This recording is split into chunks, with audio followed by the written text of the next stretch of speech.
দর্শক আসসালামু আলাইকুম। আসসালামু আলাইকুম। ওয়ালাইকুম আসসালাম। কে বলছেন, কোত্থেকে বলছেন? আমি টুটুল বলছিলাম ময়মনসিং থেকে। জি টুটুল ভাই, আপনার প্রশ্ন।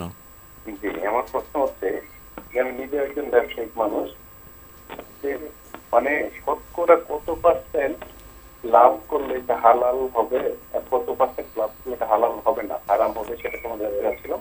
যে ধরেন আমি 100 টাকা থেকে জিনিস কিনলাম, সেটা আমি 100 কত টাকা বিক্রি করতে পারবো যেটা হালাল পর্যায়ে থাকবে। অনেকে দেখা যায় 100 টাকাতে জিনিস কিনে 500 টাকা পর্যন্ত বিক্রি করে, সেক্ষেত্রে মতামত জানতে চাচ্ছিলাম। জি, থাকেন আমাদের সাথে, ইনশাল্লাহ আমরা জবাব দিব।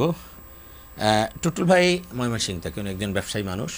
এরকম প্রশ্ন অনেকেই করে যে আমি আসলে কত পার্সেন্ট ব্যবসা করলে এটা হালাল থাকবে, অতিরিক্ত মুনাফা না নেওয়া, এটা যদি একটু ক্লিয়ার করতেন যে আসলে।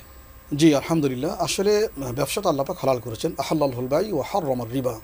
আল্লাপাক ব্যবসাকে হালাল করেছেন আর সুদকে হারাম করেছেন। শুধু হালালই করেন না ব্যবসাকে, বরং বলা হয়েছে আত-তাজিরুস সাদুকুল আমিনু মা'আন নাবিয়্যিন জি, ওয়াস জি, জি। সিদ্দিকিন ওয়াস শুহাদা'i ইয়াউমাল অনেক কিয়ামাহ। উৎসাহিত করা হয়েছে তাদের। যে ব্যবসায়ী, সৎ ব্যবসায়ী, সত্যবাদী ব্যবসায়ী, তাদের হাসর হবে নবীদের সাথে, সিদ্দিকিনদের সাথে, শহীদদের সাথে। কি সাংঘাতিক কথা! জি জি জি।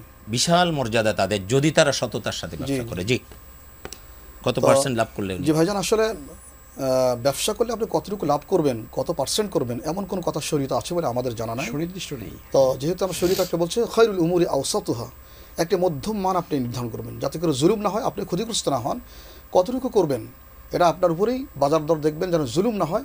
কাজে এর কোনো পার্সেন্টেজ বলা মুশকিল। এটাই হলো বড় বিষয়, যে কারোর উপরে জুলুম না হয়। জি, জি, জি। আপনি 100 টাকা জিনিস 500 টাকা বিক্রি করতেছেন, এটা একটা জুলুম করা জি, হচ্ছে। জি, জি। সুতরাং আপনার এটা থাকা যায় 10% বা 15%। আমি 100 টাকার জিনিস হয়তো 110 টাকা 15 টাকা বেচতে পারি, অথবা 150 টাকা বেচতে পারি, কিন্তু 500 টাকা বিক্রি করা এটা তো একটা জুলুম। এই যে একটা এহতেকার আছে, খাদ্য গুদামজাত করা হয়, এই যে সয়াবিন তেল এখন ক্রাইসিস, এখন যদি আপনি বেশি লাভ করা, প্রফিট করার জন্য গুদামজাত করে রাখেন, বাড়লে দিবেন, এটা একটা জুলুম বান্দার উপর। জুলুম না, এটা তো আল্লাহ রাসূল সাল্লাল্লাহু আলাইহি ওয়াসাল্লাম এদের উপর সাফ লানত বলেছেন। করেছেন। মুহতাকিরু মালউন। মালউনুন, এরা অভিশপ্ত, অভিশপ্ত, জি, জি, অভিশপ্ত।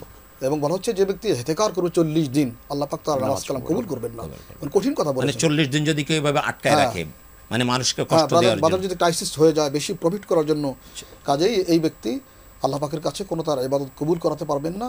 এই জন্য আমরা বলি আপনি প্রফিট করবেন অবশ্যই, ব্যবসা মানে প্রফিট। আর ব্যবসা তেজারা শব্দের আল্লাহ পাক আমাদের জন্য ব্যবহার করেছেন, তিজারাতাল লান তাবুর। প্রত্যেক মুমিন আল্লাহর সঙ্গে ব্যবসা করে, এবং আল্লাহর সঙ্গে ব্যবসা করলে কোনো ক্ষতিগ্রস্ততা হবে না। কাজে ভাই, আপনি ব্যবসা করবেন, প্রফিট করবেন, লাভও করবেন, অত্যন্ত লিমিটের মধ্যে এবং মধ্যপন্থায় করবেন, যেন বাজারে ক্রাইসিস সৃষ্টি না হয় এবং আল্লাহর বান্দার উপরে কোনো জুলুম না হয়। জি।